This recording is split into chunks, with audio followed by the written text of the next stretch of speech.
afraid of opening up. Only I'm not sure which frightens me most. Letting you in or the monster out. If you do not sub, like, or comment, I will rip you limb from limb.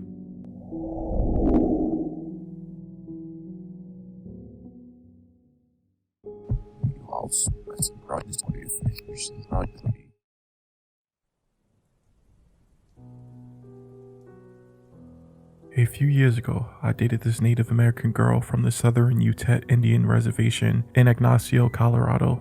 Me at the time, being a black 20-year-old from the hood of Baltimore, Maryland, knew almost nothing about Native American cultures, legends, or any of that stuff. So when she first told me about skinwalkers and that they're real, I just knew I had to learn everything that I could about them. And what did I do? I went to her hometown for a few months and learned a bunch of stuff about skinwalkers. So I'll pass it down to you, the reader, all the information, scary stories, and lore I've learned from her family members and friends during my time in Ignacio, Colorado. Disclaimer, all information in this post was told to me by people on the reservation. These are not my own thoughts or opinions on skinwalkers, but things believed to be facts by some of the Native Americans in the area of Colorado and New Mexico I've had a chance of speaking with. So without further delay, let's learn about skinwalkers. Skinwalkers are witches. So for starters, skinwalkers are definitely witches, not cryptids, or whatever else you people are calling them. They are witches who possess the power of shape-shifting. Lots of people in town told me skinwalkers can be from any tribe, but are usually Navajo. Then again, Navajos and Utes typically don't like each other from what I've seen.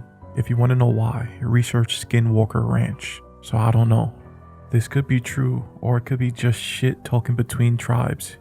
People in the town who have claimed to have seen skinwalkers who describe them to look differently. Since they shapeshift. Her uncles claimed to see one that looked like a big hairy thing. Another guy said he saw one that looked like a huge white dog creature, and her cousin and her friend said they saw one that looked like a goat with big eyes standing on two legs wearing a jacket. Weird, right? There were even people in town suspected of being skinwalkers, or just indulging in bad medicine, which basically just means witchcraft.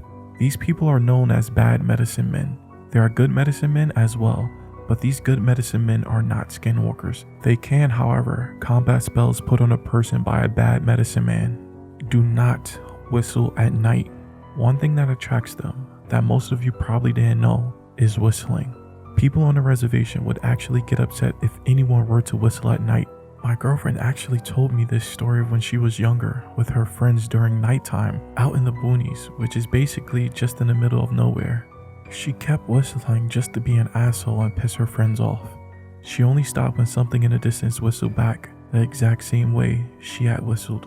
Now, this just could have been a weirdo whistling at a young girl for whatever reason, but that theory seems a lot less likely when you take into account she was at her friend's house and the closest neighbor was a mile away. They don't care for outsiders. If you are hoping to see a skinwalker in person and aren't Native American, don't have any relationship with Native Americans, or live near a Native American reservation, you might be out of luck. It's believed around there that skinwalkers usually won't show themselves to someone just visiting the area, especially if that someone isn't native. However, if you spend a lot of time, and I mean a lot of time in the area, you might catch one. They can't directly harm you, but if you're afraid of them, they will fuck with you. Usually, I see people online saying no Native American likes to talk about skinwalkers because that catches their attention. Well, everyone in Ignacio were really open to talking about them, especially her father, even though he himself said skinwalkers know when you talk about them. When I asked him why, he still talks about these shape-shifting witch monsters without fear of them catching on.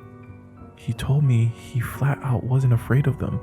In fact, he wanted smoke with a guy he thought was a skinwalker, cause a skinwalker scared his Hispanic girlfriend so bad she skipped town. She illegally crossed back over the Mexican border and stayed in Mexico for a while.